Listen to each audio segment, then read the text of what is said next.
What is the best percent to buy cards at? Is Topps now good to buy and get graded? Let's say I wanted to stop breaking and start making some money, Yeah. right now. Like, what would I do? What is up, everybody? We are live for the Eric Michaels Show, episode number 44. And if you guys don't know why I have this earpiece in my ear, it is because you can actually call in and speak with me, because I figured the best way to actually give people value is to go live and literally answer people's questions. So that is what we are here to do. And while I wait for some callers to come in and some questions and for the chat to populate, I'll go over some stuff that's been happening in my life and some sports card stuff. So I actually just wrote an email on this about 30 minutes ago. So for the past 3 years, I have a personal diary, and I send out an email to our whole email list. So if you ever see one of our ads, if you click the link on my Instagram, you'll see, you click it, and then you can fill out your information. And once you fill out your information, you're on our email list,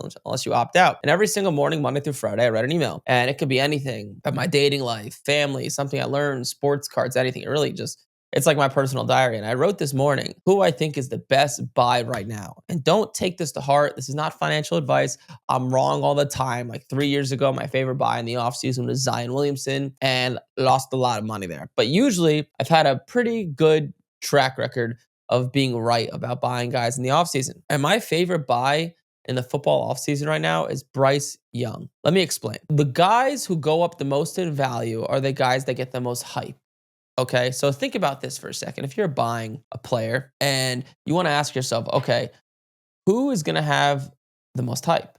Who's going to have the most excitement? Because what happens after hype, right? There creates demand, and then prices go up. And the players that get the most excitement and hype in football are the ones where their teams have the biggest offseason. Okay, so I asked myself, well, what teams have the potential to pick up a lot of good pieces, a lot of exciting receivers, tight ends, a better offensive line, whatever. And not saying the Panthers are a great team. I'm not saying Bryce Young's a great quarterback, but the Panthers, they have no weapons. Their best receiver is Adam Thielen, and after that, you probably couldn't name any of them. And because of that, I think Bryce Young's an amazing buy because the Panthers only have up from here.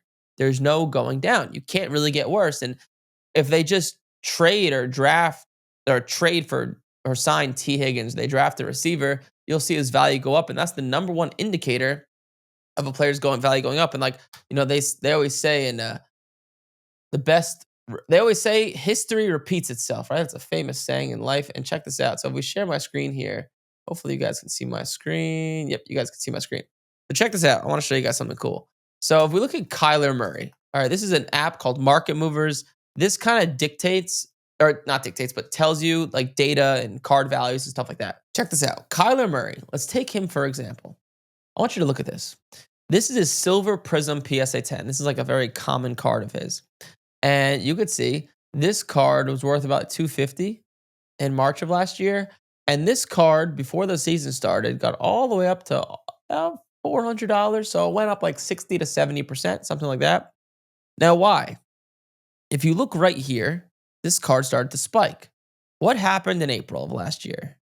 Kyler Murray, the Cardinals drafted Marvin Harrison Jr. And he's a great receiver, or he was anticipated to be a great receiver, and his value shot up. Pretty crazy, right? And the reason his value shot up is because something is only an opportunity when no one else sees it as an opportunity. So if we go back to Kyler Murray, let's go back a little bit here. This is too much. But so right here, nobody was buying Kyler Murray. The Cardinals weren't that great. I think he was injured last year, at the end of last year.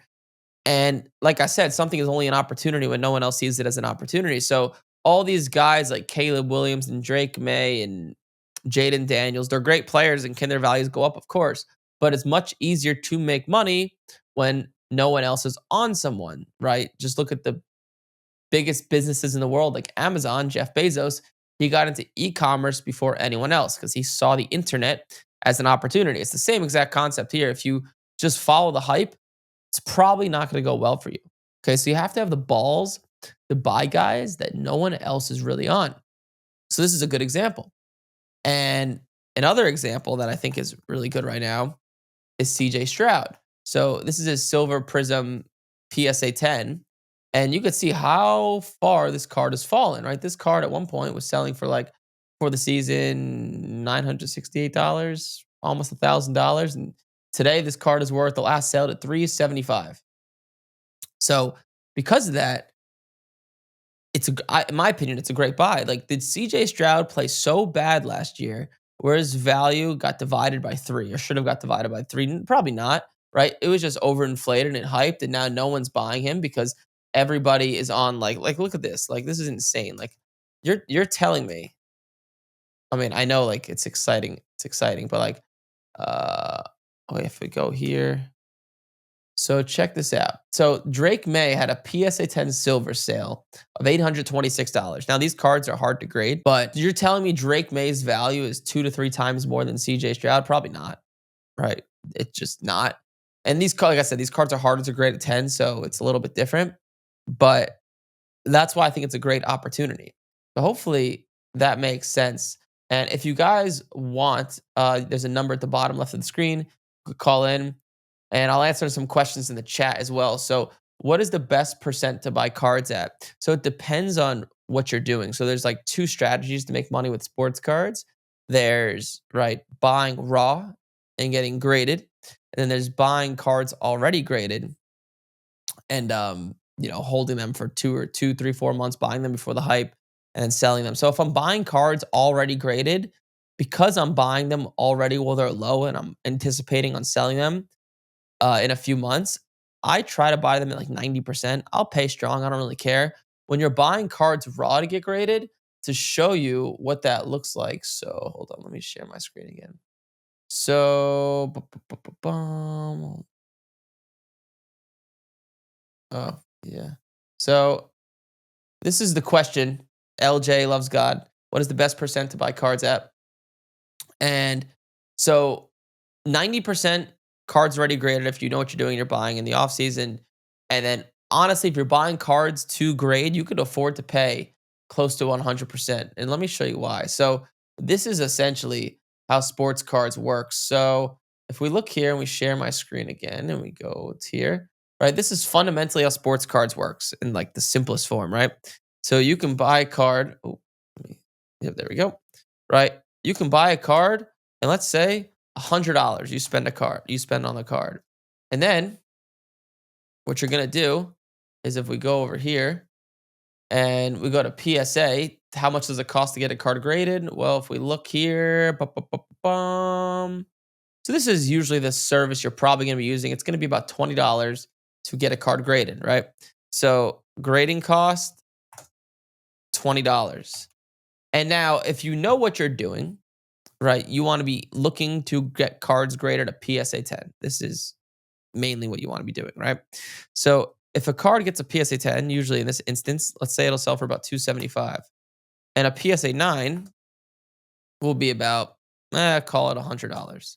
So if you follow just my videos or you join my program or you get decent at it, you should be able to grade a PSA 10 about 70% of the time, especially with these lower end cards, they're easier to grade. And you should get a PSA 9 about 30% of the time. So essentially, right, 70% of the time you profit. Let's see, you would profit like what is that, like 140 about something like that, and 30% of the time you lose. You're gonna lose about $20. You'll lose about the grading cost. So like this math concept is exactly why sports cards are so profitable. It's not gonna make you rich. You're not gonna make millions of dollars, but it's just a simple concept and the math behind it just works. So obviously there's more that goes into it. Like you need to know how to time the market and all that good stuff. But once you get going, this what you're looking at on my screen is why sports cards can be so lucrative and be so profitable, right? Would you gamble making a bet that 70% of the time you're going to make 140 and 20% of the time you're going to lose $20? I mean, anybody would make that bet, right? It doesn't take a math genius to figure out that that works. So hopefully that makes sense. And I guess going back to your question, what is the best percent to buy cards at? It would be like if you're doing this, you could buy cards at 100% of the value, right? As long as you have the proper knowledge and you know what you're doing. So hopefully that makes sense. So this next question here is Tops. This is from Heat. I'm just gonna call you Heat. Is Tops now good to buy and get graded? Nah, it's not that. Like, there's better products to buy and get graded. Like, just to show you, here, just to show you this. Let me show. So if you really want to be getting into sports cards and buying cards to get graded, like, I mean, the new Prism. Actually, let me backtrack. I actually think the best strategy to make money with sports cards right now, like the easiest, like the simplest one, is buying like really low end base and sending it to SGC. So Tops now, I would not mess around with. It's just not as desirable and liquid and lucrative as the other stuff. But what you could do is check this out. I love this strategy. So if we go to like Donruss, Jayden Daniels, something. Let's just look at some cards here. Look at this. All right, let's. What's the name of that card again? The one that's like I'm losing track here. But anyways, let's do like minimum $20. I'm just doing this to show you guys something. So if we take a look here, and we go look at SGC tens of Jayden Daniels. Check this out. This is real Bomb Squad. That was it. Bomb Squad. This is a Bomb Squad. Yep, this is the name of the card. So this is just I'm just using this card as an example here. So if we look at Jayden Daniels Bomb Squad, you can buy these cards all day for around 20, 24, $22, right? Like a little above $20. And this card as an SGC 10 is worth a little over $100, like 110, 120, right in that range. And this card is super liquid. You're gonna sell it like that, like instantly. So this is an amazing strategy to start making money with sports cards. Usually, right, I always talk about grading with PSA, but SGC, they'll actually get you your cards back in like a week. They're very, very fast, as PSA will take like 2 months. So check this out, right? Check out this strategy. And this, like, you could use this strategy with a bunch of different quarterbacks of Donruss base, but this is just something. I'm just using this card as an example. So Jayden Daniels Bomb Squad. And this will be something good for you guys to think about. So, all right, you can buy this card for $25, right? And so the strategy that I'm recommending is sending it to SGC. So I think SGC, the grading cost will be about, I think it was like $12. They're running some sort of special. And 7 days later, if a card grades an SGC 10, it's worth like 120. Okay. But the key is it's only 7 days later, right? As opposed to if you sent this card to PSA, so PSA grading cost would be about $20. And if we look here, if we hop back over to eBay and let's see how much more a PSA 10 is. PSA 10s are like 200, like 180, 200. It's called $200. So PSA grading cost is $20, but 45 days later, okay, a PSA 10, oh, whoops, PSA 10 is worth 200, okay? So in this situation, right, you profit, what is that? You profit, like $90 roughly. And in this situation, you profit 25, 20, 25, like 130 around profit, okay? I'm driving home a point here, okay? So, would you rather profit $90 in 7 days, okay? Or would you rather profit $130 in 45 days?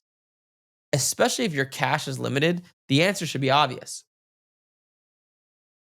Because even though you're making less money here, there's something in life called opportunity cost. And the opportunity cost of holding this card longer to make a little bit more money is not worth it, because you can do this situation, send these cards to SGC and roll that money over 2, 3, 4 times before you ever get this card back from PSA. Especially if you're lower on funds, this is the best strategy to go about. 100%. It's not even close. So hopefully that makes sense. And I know I went off on a little bit of a tangent there. Um, but but yeah. So So that's something to think about. So, and I tell a lot because also a lot of the Prism stuff this year is really hard to grade. There's so much like Donruss based stuff, like stuff that's like $10, $15, $20 of all these quarterbacks that it's not going to make you rich, but they're so easy to buy and these cards are so damn gradable. You guys rip them and send them to SGC and you'll have the cards back in literally a week and just boom, boom, boom. And if you know what you're doing, you should be able to get like 70% of them to get an SGC 10. If they get an SGC 9.5, you'll probably lose 10 to $15, but it's a game of bulk and it's a game of volume. So hopefully that makes sense. No callers yet? Oh, wow. That's strange. Usually the other day, maybe because it's President's Day. Usually when we do these do these podcasts, callers come in like crazy. So let's see. LJ loves God has another question. Should I stay away from sniping on eBay because it resets the comps? I don't know exactly what you mean by that. Should I stay away from sniping on eBay because it resets the comps? No, especially like I'm assuming you're talking about cards that just are very common 10, 20, 30, 50, $100 cards that sell all the time. Your one comp is not going to affect anything. So my answer to you is it does not matter simply. Yeah, no problem, Heat. Good question. A lot of questions. You guys could call in. It makes it more entertaining when you guys call in. You can call that number at the bottom left. Let's see this one. So, what would you say is more important when buying and selling? Buying, selling the best players at the worst time, or timing the market correctly with second and third tier players? Buying, selling the best players at the worst time. Well, why would you do that? Why would you buy and sell the best players at the worst time? Or timing the market correctly with second and third tier players? So, I'm not exactly sure what you're asking me here, but I think I know. So, timing the market, you have to do it. If you don't do it, even with the most premium of best players, you're going to lose money. Guaranteed. You're going to lose money. So, second and third tier players, that is, I would rather time the market correctly than buying the best players at the worst time because just to show you an example, like that example I just showed you a second ago. So, if you go here and right, you go to like CJ Stroud, silver, Prism, PSA 10. So, like, this is a premium player last year, right? CJ Stroud was like one of the guys. And you can clearly see here, if you time this market wrong and you bought this card here and you got it back here, it doesn't matter what the card graded, you're going to lose money. So, without timing the market, it's almost impossible to make money, to be honest with you. So, it's just like you have to be able to buy guys and sell them before the season because just when a season starts of any season, baseball, football, basketball, most players go down in value. It's just how it goes. Like here's another good example. Like check this out. So let's take a look at. I actually don't know if where his cards are right now. I haven't looked in a little bit, but like let's take a look at Wembenyama. So like you can see even Wembenyama was having a really good season. And this is just one of his cards. You could see before the season started, this card was worth like 350, 360, and now this card is worth like 230. Okay? So this card's down 50% in value. There's just nothing you could do even if this card grades a 10, you'll break even at the best or you'll lose money. So without timing the market, you simply cannot function and make proper amounts of money. It's just literally impossible. So yeah, that's hopefully that answers your question. Mr. Flawed Thinker. Flawed Thinker. That's funny. But yeah, so you just have to time the market or else you're screwed and you're not gonna make any money. So is NFL catching up to NBA in popularity? Isn't the NFL more popular than the NBA? Unless you're talking about sports cards. In terms of sports cards, I think just generally speaking, NFL is the easiest and most liquid and best to make money on because the NFL is the most popular. Back in the day, so kind of the way sports cards went is so when I first got into sports cards in 2015, from like 2015 to 2018, baseball was like the sport. Like baseball guys would sell 10 times more than any other player. Like bat or sport, basketball and football was kind of an afterthought, which sounds crazy, but I remember in 2018 when Baker Mayfield, I wonder if we could look actually. like 2018 Baker Mayfield is like the man. I wonder. There's no way it's gonna go back this far, but let's see. Baker Mayfield, PSA 10 contenders, 2018. If we go to all data, it goes back to 2019. It doesn't go back to 2018. But back in 2018, this card was selling for like $100 or $200. And I remember people were freaking out. They're like, oh my God, like there's a quarterback who hasn't proven anything, and this card is selling for so much money. But what changed the game, so this is also going to sound like weird, especially if you've ever bought and sold sports cards before. So from 2015 to 2018, I only bought cards that were actually autographed. Cards that were not autographed just simply were not worth that much money. And in 2018, so Prism, like Prism. Oh, I think we have a caller coming in. So that's what we're doing now. We're gonna just let callers come in and just answer them in the middle. Hey, you got Eric here.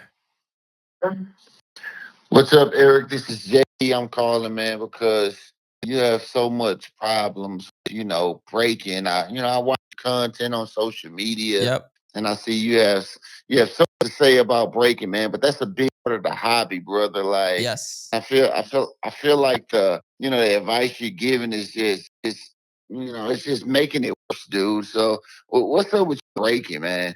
Oh yeah, dude. I appreciate you calling in and voicing your concerns. So, are you basically asking me like, are you saying to me like, you think I shouldn't frown upon breaking? Is that kind of what you're getting at? It's such a big part of the hobby, man. Everybody doesn't do this for money, dude. Yeah. Oh yeah, 100%. So just to let you know from my angle to let you know where I come from. So you probably have seen my ads or whatever, right? And I sell a program that teaches people how to make a side income buying and selling sports cards. So everyone has a different perspective on the hobby, but my angle at it is people pay me money, and if people are paying me money, I'm gonna make them more money than they're paying me. So it's like a dichotomy, and it's a weird thing because even though I say don't break, it's what drives the hobby. Like all the cards I've bought and sold have come from a pack or a box or a case that someone has broken. But I just want to let people know before, and there's nothing wrong with breaking. Like I do it here and there once in a while. I'll buy a box or case at the National Card Show. But I think it's important to know that it's not a game you can play that's gonna make you money. And it's gambling. It's kind of like going to the casino. And there's nothing wrong with that, right? There's nothing wrong going to the casino and having some fun. But I see people get into breaking, and kind of the way it's advertised is that these companies like Tops and whatnot lead you on to believe that you can actually make a profit from breaking, which is just impossible. Nothing wrong with it. It's what drives the hobby. But I just want to let people be informed because gambling's a slippery slope, man. But yeah, you're right. It is the backbone of the hobby and what drives it. But like just the angle I come from, right? My angle is I'm going to teach people how to make a side income, and breaking is just a losing game. So that's why I come from that angle. Okay, okay, that makes sense, man. So let's say I wanted to stop breaking and start making some money, Yeah. right now. Like, what would I do? Yeah. Good question. So let me ask you this: so how long have you been breaking? Uh, man, probably. I'm kind of ashamed to say this, man, but I just started maybe 6 months ago. How much money have you spent on breaking? Out of curiosity, roughly. Now you're trying to make me look bad on No, live no, no. I'm TV, I'm man. I'm trying to get a gist for what your budget is for buying and selling sports cards. Uh, I spent about 2 grand. Okay, I've heard way worse stories than that. And then what's your goal? Like, is your goal to replace your income? Is your goal just to make a side income on top of your current job? Um, yes, I've been more so on the collector end of things. I'm just getting into trying to actually make money from it. Yeah. So I would say my goal is to just make a little money on the side. Okay. And do you have like $1,000 at least to actually spend on cards extra? Uh, if I'm comfortable. Yeah, depending on the card. Okay. So I wouldn't if you don't have at least $1,000, I probably wouldn't start, but the easiest strategy I would do. So, have you watched my content and me talking about like timing the market and stuff?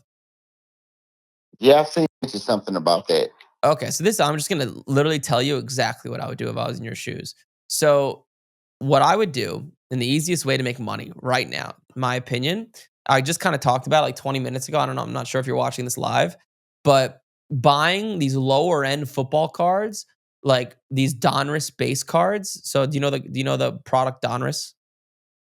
Yeah, So there's all these cards of these quarterbacks, like, and you follow sports, right? You know who like Bo Nix and Jayden Daniels and all these guys are. right, So there's all these cards of them, these Donruss cards that are worth like 10, 20, 25, $30.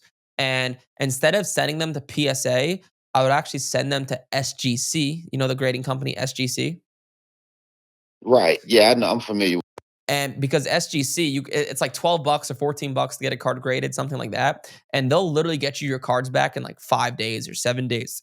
It's extremely fast. And you could buy these cards. Like I was just looking at one of Jayden Daniels. Like you could buy what was it called? The freaking Kavi, what was it called? Bomb Squad. Like a Bomb Squad Jayden Daniels. You could buy one for $20. And as a PSA 10, or as an SGC 10, excuse me, it's worth like 120 or 130. And then if it doesn't grade an SGC 10 and it grades an SGC 9.5, you'll probably like lose like $10, $15. But these lower end cards are really easy to grade. So just imagine you buy 20 of these cards for $20 each. And if you just follow my content a little bit and you look for the corners and the edges and the surface and make sure the card's in good condition, each one that grades a 10, you'll make about, 80, $90 on. And if it doesn't grade a 10 and it gets a 9.5, you'll probably lose 10, $20 on. And that's a good game. And these cards are low risk. They're really, really easy to grade. People don't want to bother getting these cards graded. They just want the quick cash. And it's not just this one card of Jayden Daniels. There's tons of cards out there of, you know, Bo Nix, Jayden Daniels, Michael Penix, Drake May. But just what I would say, you want to make sure at the minimum, you're doubling your money. So if you buy a card for $20 and it's going to cost you, let's say, $15 to get it graded, so you're into it for $35, you want to make sure you're going to at least net $70, right?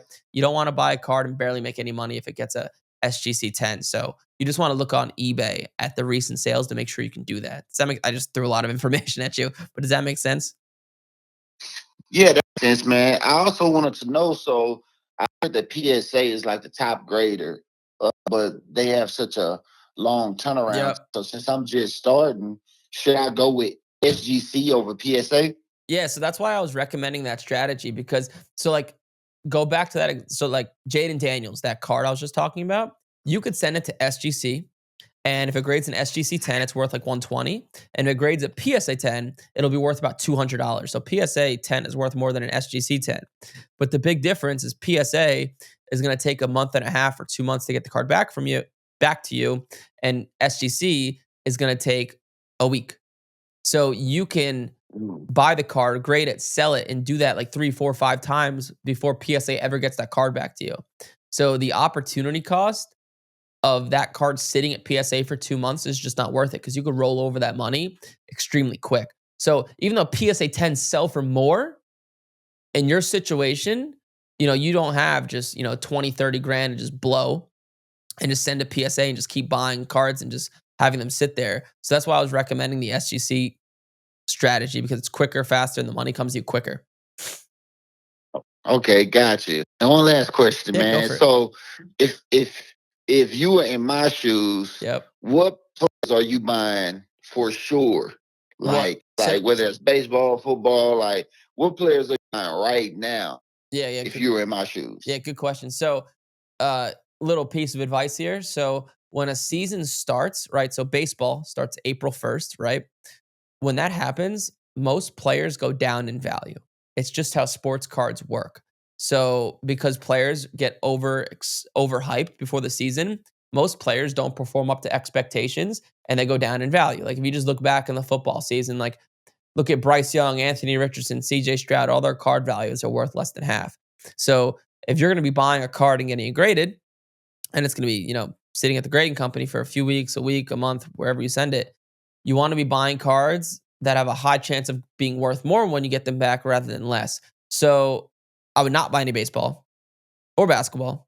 Don't buy any of that stuff. I would literally just buy Donruss lower end cards, cards worth 10, 20, $30 that you could double your money on if they grade an SGC 10. So some names, like if you want me to like throw names out there in terms of who I think are the best buys for the new quarterbacks.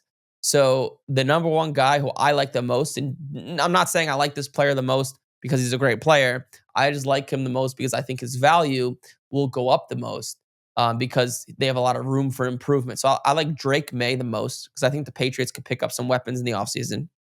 And then I like Michael Penix the next most because once again, I just think just people aren't on them right now. Everyone's buying like Bo Nix and Jayden Daniels. So it would go Drake May, and then it would go Michael Penix, and then it would go Bo Nix, and then Jayden Daniels, and then Caleb Williams, and then JJ McCarthy. Actually, I would throw JJ McCarthy in the middle somewhere too. But my two most favorite guys is Drake May first, then Michael Penix second, and then after that, it's kind of like whoever. But if I had to put names in order, and once again, this is not, there's no guarantees. This is not financial advice, but that's what I would do. Those are like my favorite guys in order. Gotcha. Thanks, man. I appreciate you. Yeah, man. No worries. Thanks for calling in, man. Appreciate it. All right. Wow, that was a good one.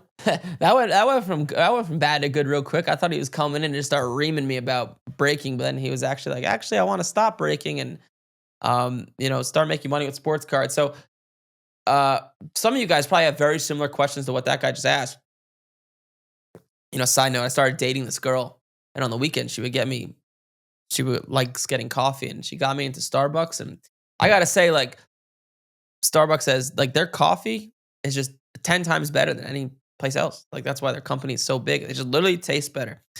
Anyways, but yeah, some of you guys might have similar questions. And what I would say to him, so if you don't have at least $1,000 to start spending on buying and selling sports cards, I wouldn't get in, honestly. Like if you don't have an extra $1,000, you should not be starting a business. You should not be, well, unless you're like 16 years old. You should not be watching my content. Like go save more money, make more money. Even if you're 18, it's not that hard to save $1,000, right? Go get a job at a restaurant. I used to deliver pizza. If you don't have at least $1,000, I probably wouldn't start buying and selling sports cards. But that is like the simplest and easiest strategy to execute, like these lower end cards, because lower end sports cards, number one, they are they're easier to find and grade. So if you think about it, like a card that's worth $1,000, it's gonna be harder to find a card like that that's in good condition to get graded because the people that are buying and selling those cards. Oh, we got another caller in. Let her rip, Kavi. Hey, you got Eric Hello? here. Hello? Hello. I want to ask a question about. I'm a 16-year-old kid from Florida, and I just want to ask a question as far as we were talking about the Donruss cards. Yeah, go As for far it. as seconds, Wait, where would you what's your name? recommend setting them? What's your name, real quick? Ramsey. Ramsey. Okay, Ramsey. All right, go for it. All right. So, how I said, 16-year-old kid from Tampa, Florida, and I just wanted to Oh, see you're in Tampa as too? far. Nice. Yeah. Nice. I just wanted to see as far as setting the cards, where would you recommend? The closest card to me is about an hour away. I don't have that many followers on it, and I just really don't know where to. Because I like your idea. It makes sense. It's logical. You get the back quick, but just where do you sell them for the 120? If that makes sense. Yeah, good question. So you're asking me. Okay, wait. So you're asking me about the strategy that I was just talking about with that other gentleman. Yes. Are you asking me like where to sell these cards, where to buy them? Like what exactly are you asking? Where to sell them? Because I think more than what I'd do is I'd buy those cards maybe on eBay, auction, buy nows, Yeah. But as far as you get it back from grading, where do I sell it now? Where would you recommend? Would it be card shows? Would it be whatnot? What would it be? How old are you, Ramsey? I'm 16. Nice. So I have the good answer. So like generally speaking, like to be honest with you, like if you so were you watching me about that Jayden Daniels card, the bomb squad card? Were you watching me? Okay. Absolutely. That was my yeah. Okay, so like that card of Bo Nix or any of these guys, they're really easy to sell. Like you can go anywhere. Like you'll get someone out to offer on them right away because a lot of do you know what a repack is?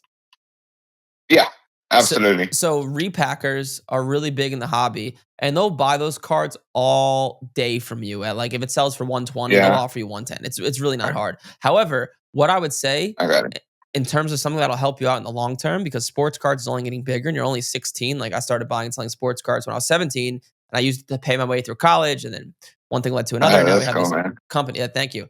But what I would say is, you ever hear the expression your net work is your net worth? You ever hear that expression? Yes, absolutely. So what I And would, if you're buying and grading cards, I would not recommend selling them on eBay. What I would do, so the place I've sold and bought the most sports cards in my life when I used to go at it like full time is Facebook groups. And Facebook, interesting. Facebook groups, yeah, there's so many big sports card Facebook groups. Or And the and suppose those are growing, being that the hobby's growing more. Those groups are only just getting bigger, correct? exactly, and it's like a nice like All right. confined space where everyone buys and sells sports cards. But the biggest thing is you build connections. So think about this, Ramsey. Let's say you buy a Jayden Daniels bomb squad card. You buy it, you get it graded, you sell it to someone. Maybe he's a repacker, Absolutely. maybe he's a Jayden Yeah. Daniels collector, whoever.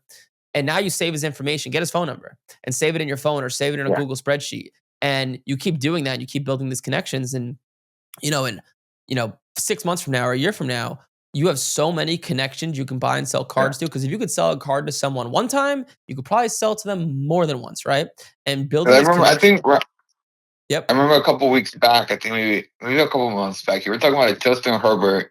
You were talking about how near his rookie season, he bought a card for, I think it was like $80K, and then you knew another Justin Herbert collector. I'm not sure if it was you. Yep. It might have been. Yeah, I this think is it was. I yeah, think it was. yeah, it And then was. he sold it to a guy for 130, and I was like, and now that you're talking about the network, and then a guy would buy more than one time from you. Now I see that now that adds up as far as what you're saying, that it just Yes. how much desire there is for that card from that certain person. And if you have more people that all right, this guy's Justin Herbert more. So I just got this brand new Justin Herbert card. Let me go to this guy. And so yeah, I get what you're saying as far as the networking part. Yep. You said don't go on eBay. So what would it be? Would it be card shows? Would it be Yeah, whatnot? card shows. So you live in Card Tampa shows. just like me. There's a lot of Yeah. big card shows out there, like St. Pete. Yeah. I've been to the one at the Hilton more than Yeah, anything. But I'm just down in Sarasota, Palmetto area. So okay. it's just kind of a little far. I have to go across the Skyway. Do you have But your license yeah, yet? I Do you agree have, like once a month. do you have your license Go yet? Do ahead. you guys get your license in Florida at 16? I only have my permit so far, but I can get my license already. I just have to get it. And, every Saturday I'm going to be going to those card shows. Gotcha. Yeah. Yeah. So So, Facebook groups are gonna be uh-huh. your best bet. And yeah, like that Justin Herbert example. So that's a weird example of a card, but yeah, so like that guy who I sold that Justin Herbert card to, I did probably over $100,000 in transactions with him, with a lot of Justin Herbert cards and some other NFL quarterbacks as well. So he was the first. So like I bought that card. It was like a cash dash trade deal. I bought that card for 70 grand in the hotel lobby. It's called the Tropicana in Atlantic City. I met some guy there. Our friend connected us, and he was the first person I texted. And then he ended up buying it from me for $110,000 the next day. Wow. So that is a perfect example of a connection I built up, and it wasn't even a hard deal. Like he trusted me, I trust him. Done a lot of deals, and it was like took like And that's 20 because minutes. he believes in the player, or why? Yeah, I think that guy specifically, he's very, very, very wealthy, and he just loves Justin Herbert. And yes, because he I got he it. believes in Yeah. him. So yeah.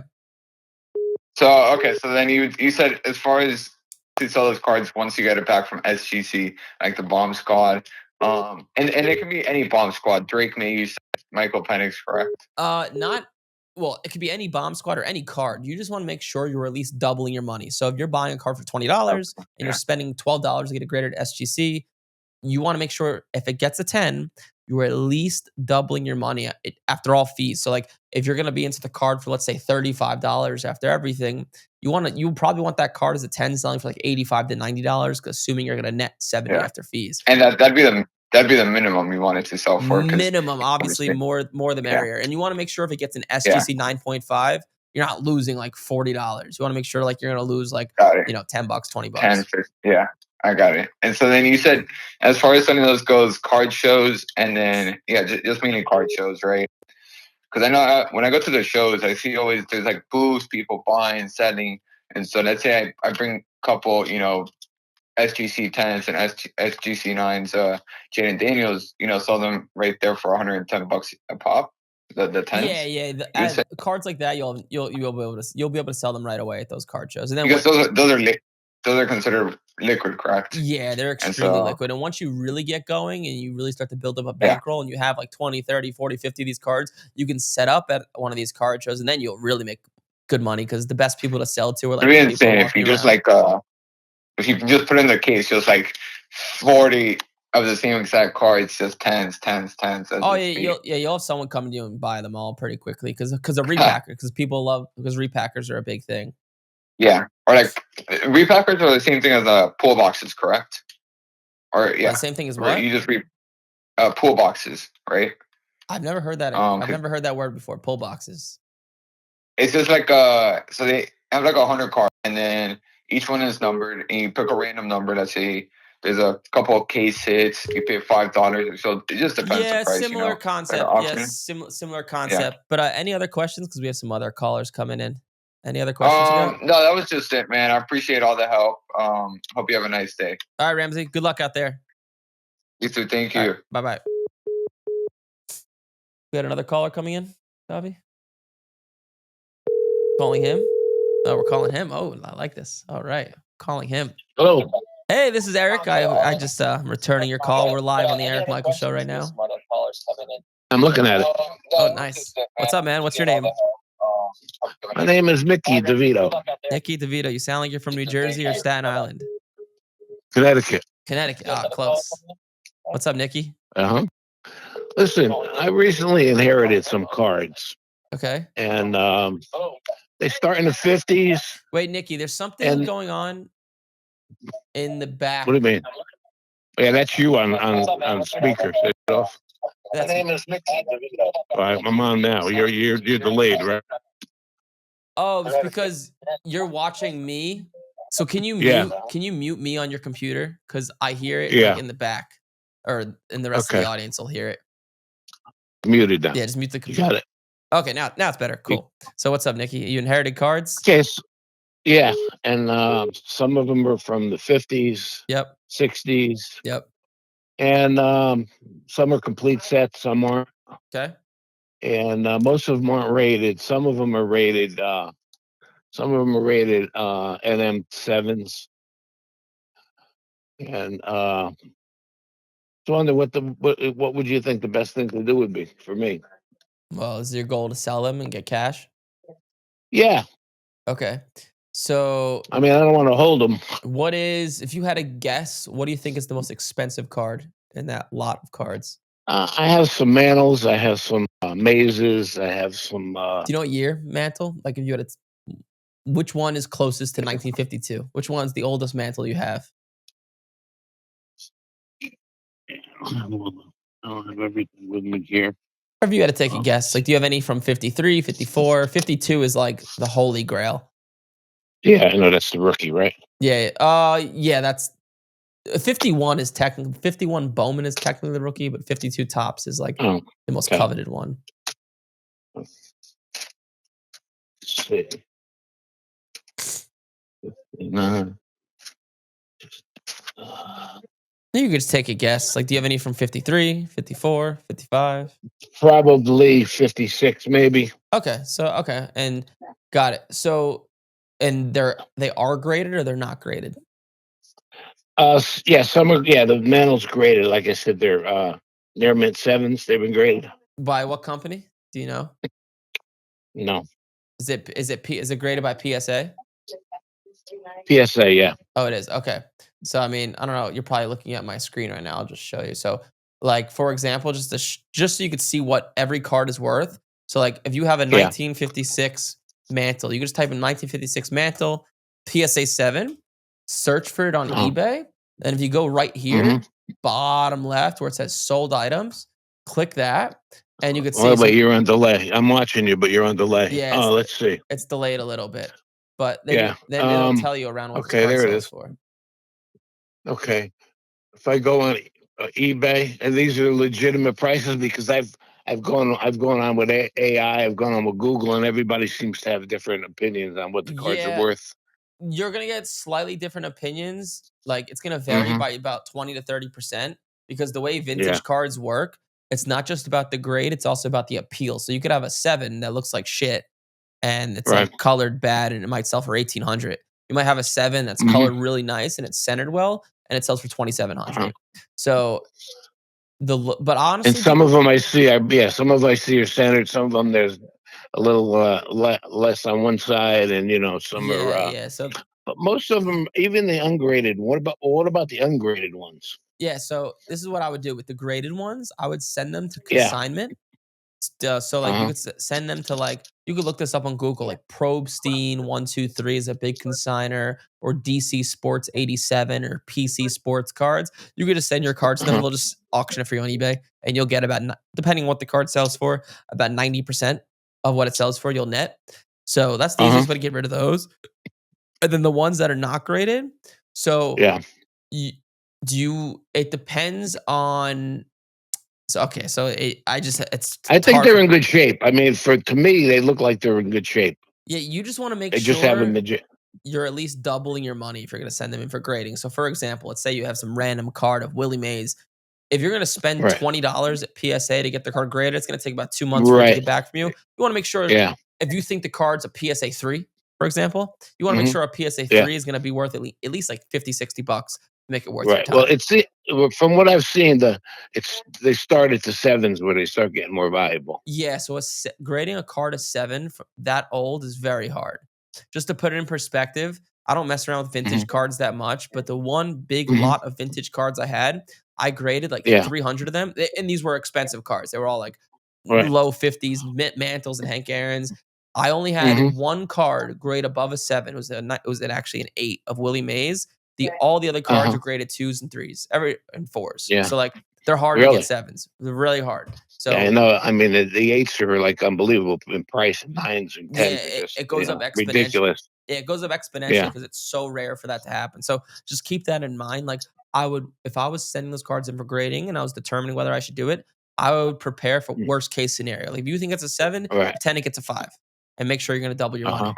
But then Yeah. then I'll get those cards graded, auction those off, Hmm. and the ones that are not graded, probably the best thing to do. You could send pictures to But what me. about what about the fill-in cards, like the ones that are worth nothing?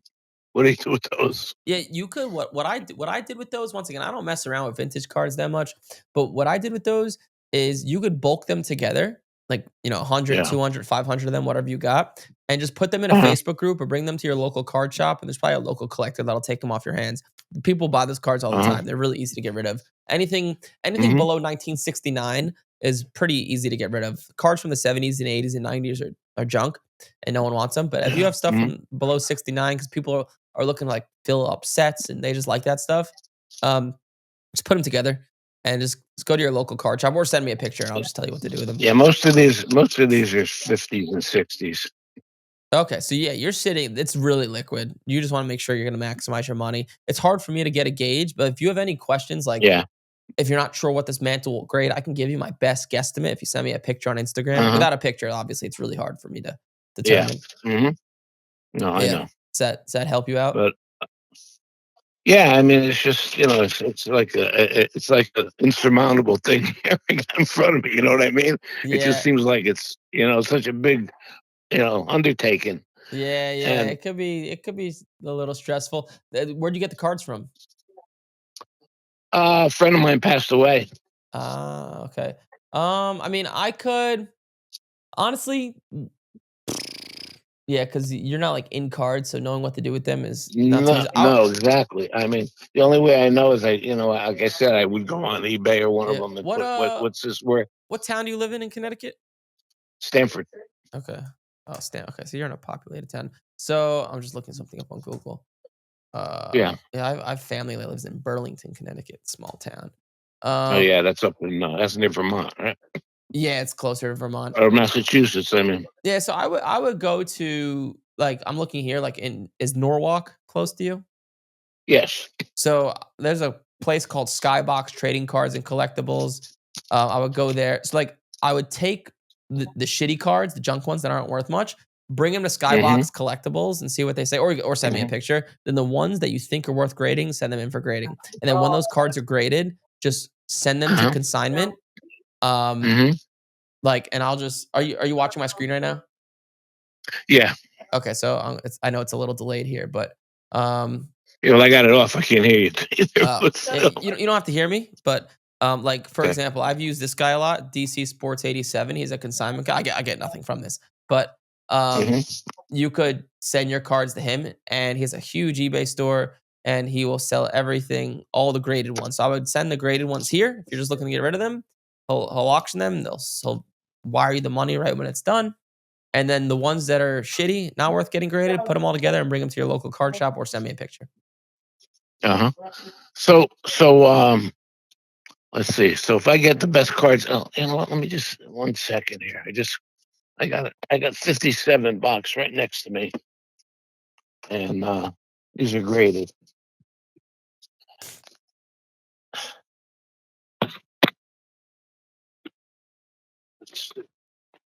What are you looking for? Let's see. I got a Don Drysdale, Melly Fox. Yeah, so you got. It sounds like you have some. You actually have some pretty decent stuff. Usually, people that come to me have nothing, and it's just worth crap from the '80s. But yeah, I would, or send me pictures and do what I said as well, because that'll help you. That's the fastest way to get All right, as much money as where possible. do I send the pic? Actually, I send them on phone. Do you have me on Instagram? No, I don't use. I'm I'm an old guy. I don't use all these. Here, send it to. I'm 75. I don't use Instagram. All right, so you're 75. You sound a lot younger than 75.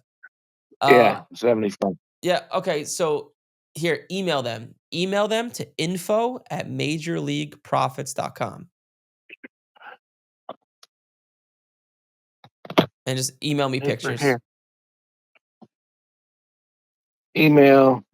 Info. Info@majorleagueprofits.com.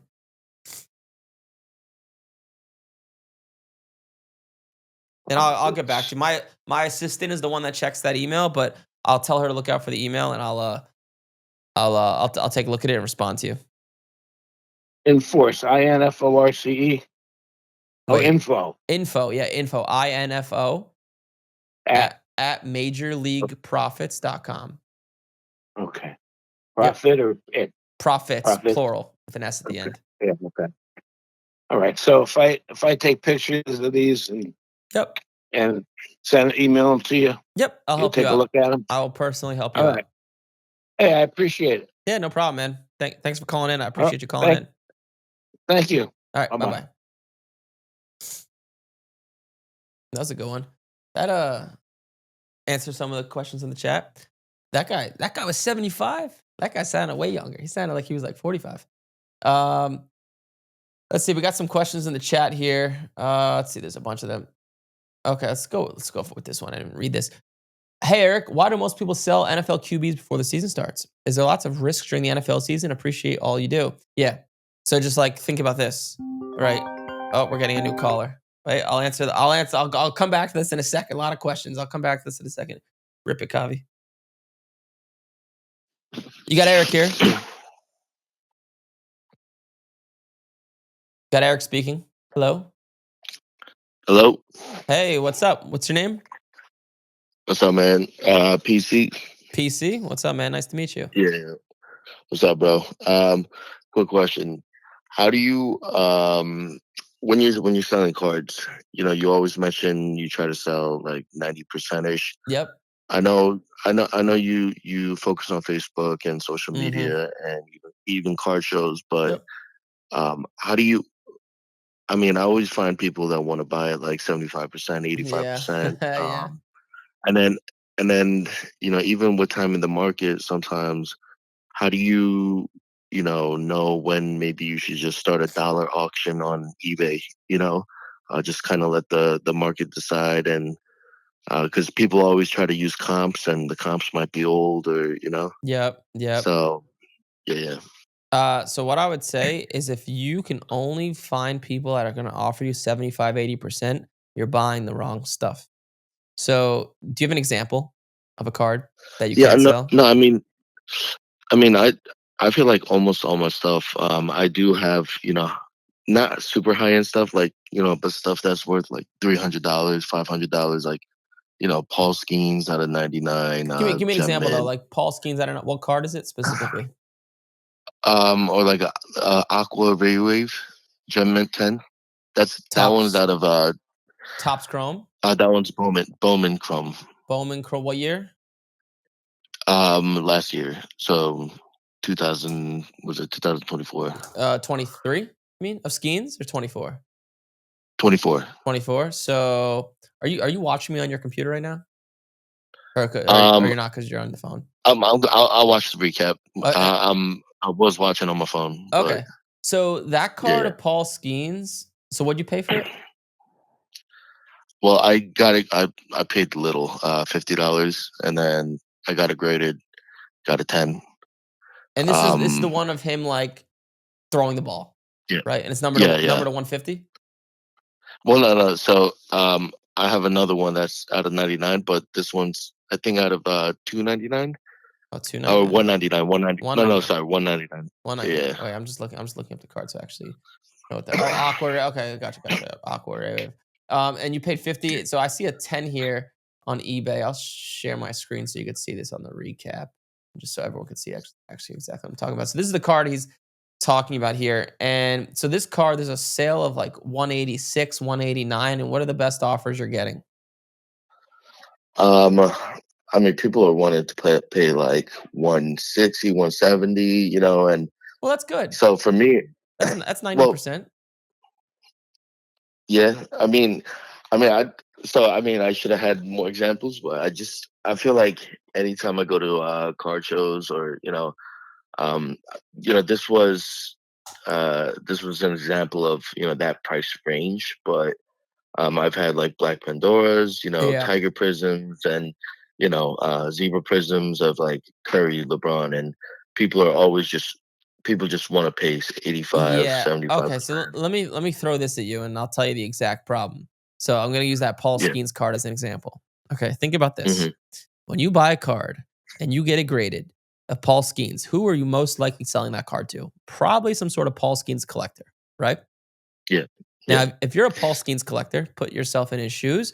You probably want his rookie card or the most liquid types of cards because you want, if Paul Skeens starts to really play well, wins a World Series with the Pirates, whatever, you want the cards that are going to appreciate the most in value. So Paul Skeens collectors are mostly going to target his rookie, which is the year before, 2023 Bowman Chrome. So, like, just to give you an example, to drive home what I'm saying. So, if you have a card that's worth $50 from 2023 of Paul Skeens, versus a card Mhm. that's also $50 of Paul Skeens that's from 2024, and they both graded 10. That card from 2023 is gonna be worth probably like 180 to 200, as opposed to the 2024 one is only gonna be worth like 140 to 150. Why? Because his Mhm. original rookie, his real rookie year, has a higher demand because that's what Paul Skeens collectors want. So you like the card, that card of Paul Skeens, the Aqua Ray Wave, solid card, but it's like a second or third tier card. It's not like premium liquid, and that's why like you bought it for 50, but it really sells for like $70, and it's not a good card to buy and grade because if you pay 70, you want to at least double your money, and a 10 is Uh-huh. like 180. So like, Yeah. and it doesn't have the margin for you to double your money that a rookie would have just because it simply doesn't have the demand. So like you getting the card sells for 180, you getting offers of 160, 165, or 170. I'd sell it all day. Those are good offers. That's like 90% or pretty damn close to it. So I think you're just not making the amount of money you want because because it's not the right type of card to make the money you want. It's not what a Paul Skeens Gotcha. Gotcha. collector wants, aka Mhm. it just doesn't get that premium as a PSA 10. So the problem is not like they're actually good offers. Like that, like 90% is like good, but you're just buying the wrong stuff. Gotcha. So sorry, one more quick question. Yeah, go for it. I just bought a I just bought a Jalen Hurts Black Dragon Scale 101 Yeah. a few weeks ago. Yep. It it's a little delayed. It went to the authenticators, Yep. coming in the Mhm. mail this week, within the next few days. What what's your opinion on that? Do I get it graded? Do I get it express graded? Do I um BGS it? Do I just sell it raw? Just quick flip it. I'm not super tied to that card, but What I'm year? trying to What year is it? flip it. 2023 select. Is it? It's not graded, right? No, it's raw. What I mean, I had the guy send me photos, and it was like perfect. should I ask? Should Um, I ask what you paid? Do you want to say that out loud? I don't care. No, what'd you pay? So the guy put out 800, and I put in an offer. We settled on 650 on eBay, but with after taxes, about close to 700, like 698 or something like that. Okay. So I'll And tell you. I did, yeah. No, go continue. What were you gonna say?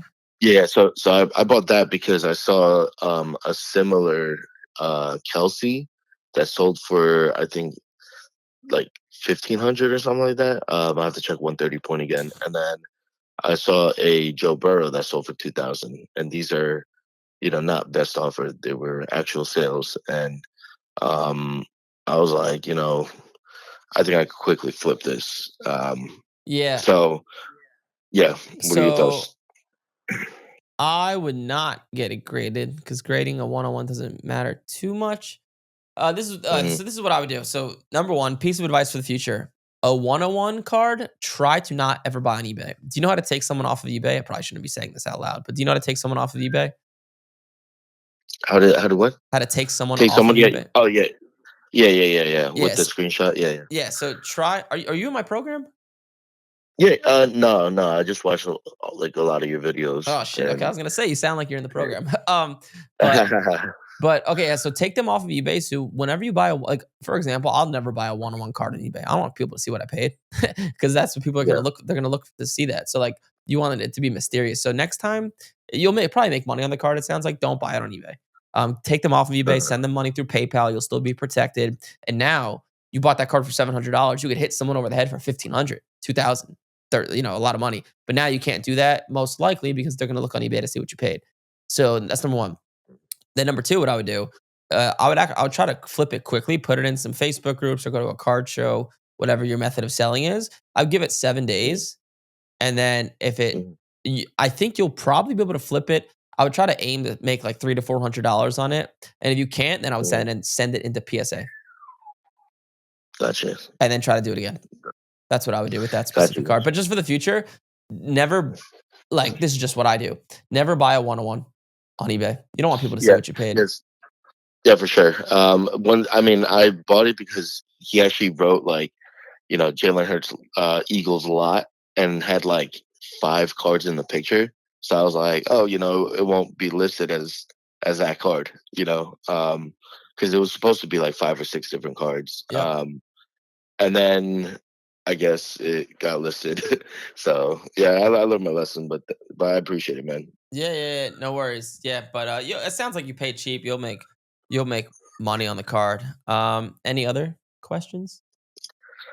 For right now, it's funny because when I watch your videos, like I have a ton of questions. Eh, And then I did see your last live YouTube video, and then I was like, oh, I'm gonna call in, but then I wasn't sure when it was, and I just wasn't prepared. And I was on my phone. I was like, oh shoot, he's on right now, so yeah, just hopped on. 10 a.m. Unless something happens, we'll send out an email. It'll be almost every single Monday at 10 a.m. Eastern. Yeah, and I don't know if you're on the uh are you on our email list? You could like if you click the link on my Instagram or something, if you opt in and fill out the information, it'll put you on our email list and we'll email you like, hey, we're going live in 15 minutes to let everyone know and you could call in at this number. No, no, I haven't joined that yet. Usually it's just YouTube I'm subscribed. So Okay, yeah, cool. I'll definitely join in on that. Okay, just warning you, you will get called by our sales team with one of the coaches, and try to Oh speak. snap! They will try and speak with you. I just want to give you a fair warning, but they will actually provide value for you, and they're not gonna like hard sell you anything. So just to let you know. Got you. No, I appreciate it, man. Yeah, your videos, they've been super helpful, and a lot of my stuff is starting to come back from PSA because I just started not too long ago. I got cooked on a few cards, Yeah, but that'll there's some happen. that yeah, there's some that I did really well, and yeah, I mean, I have like what 66 cards at PSA right now. Oh shit! Like Oh, seven. you're pumping. Yeah, like 7 of them came back, including that schemes that I told you about. Yeah, I got a few 9s, I think like 2 10s, and then there were some like older cards that I shouldn't have sent in, but I was like, screw it, if I get an 8 or above, then I can make money. So Yeah. I ended up getting cooked on those, getting like a 7 and a Yeah, 4. you know, So it's funny. Even though I teach this stuff, even at like my peak in sports cards, I would always buy like my bread and butter was buying cards for a few $100s, getting them graded, doubling my money. And like yeah, I never, even though I teach this stuff, and there's like been thousands of students that have joined the program at this point. There's students that will like go through the program and like within like a month have like 200 cards at PSA or 300 cards at PSA. Even though I taught them how to do it, I have no idea how the hell people get that many cards at PSA. Like the most cards I've had at PSA at one time, like 30, 20, 40, maybe. Like some yeah, students take my information and then run with it farther than I ever have, which is kind of like funny. And so I ask myself, like, we have one of our students who's now a coach. He used to be a professor at Michigan State. The mhm, first month, he bought 200 something cards. I'm like, how the hell do you even find that many cards to buy? And they like 75% of them got a 10. And I ask myself, I'm like, yeah. Wow. how the hell is someone doing that? But yeah, but good for you, yeah, dude. 66 cards at PSA. You'll Yeah. Thank sounds you. you'll do well. I do appreciate you calling. You got good questions. Call in next week and give me an update on how everything's going. All right, definitely will. Thank you so much, brother. All right, you have a good one. How you too. See ya. Bye bye. Nice. That was a good one. Wow, there's a lot of questions. Sorry, I take the calling in questions over the chat questions because it's just more active. Let's see what we got here. A lot of people on YouTube asking questions. I don't have that much time, so let me see what I think are the best questions. Okay, this looks like a decent one. Flawed thinker. For what I've seen in your vids, it seems that you do a good amount of quick flips. Do you also hold long term that you just don't talk about? Just curious. So the only cards I hold long term, like long term, are like vintage 1933 Gaudy Babe Ruths. That's like my PC or my personal collection. Everything else, the longest I'll hold a card for is like 3-4 months. And I sell it before the season leading up, because most guys, most players, most young guys don't perform up to expectations and they go down in value. It's just how sports cards work. So I don't hold anything long term because I am not foolish to think that I am better than scouts, and I actually know better because yes, I don't hold any young guys. I don't hold long term. Um, your audio is delayed. Yeah, there's a slight delay. Are you part Polish? Am I part Polish? Yeah, I do have a little bit of Polish in me. But thank you for asking that. Been following you for a while. This is very cool to watch. Love the program. Thank you. Let's see. This will probably be the last question I ask or answer. What's the best way to get a price on a card that doesn't have comps? For instance, just pull the Altuve Tops 25, 35, 5th anniversary number 5. There are no comps, obviously. Should I just auction it on eBay? So you could look at similar cards of different players. So like look at a similar player from the same set of his out of 5 and compare if their base cards sell for more or less, and then just do the math. So if you have like a card of Jordan Alvarez from the same set and his cards are worth double Altuve, right? And you know that from looking at their base cards, then just compare this anniversary out of 5 Jordan Alvarez. And if Alvarez sells for 500, Altuve's will be worth half. So hopefully that makes sense. But I think that's all the time I got. This was a good one. Good job, everybody, calling in. It's always more fun when I get to have real live conversations with people. I think the other episodes, I think we had a slightly more callers, but it could be because it's President's Day and people aren't working as much. But I do appreciate you guys all coming in. I appreciate you guys listening. Great questions. Hopefully you like this stuff when I actually answer people's questions live, and because I'm sure a lot of you guys watching this have similar questions as to what other people are asking. But I do appreciate it. If you are watching this on YouTube, like, comment, subscribe. If you're watching this on Instagram or TikTok or wherever, shoot me a message. I'll see you guys in the next one.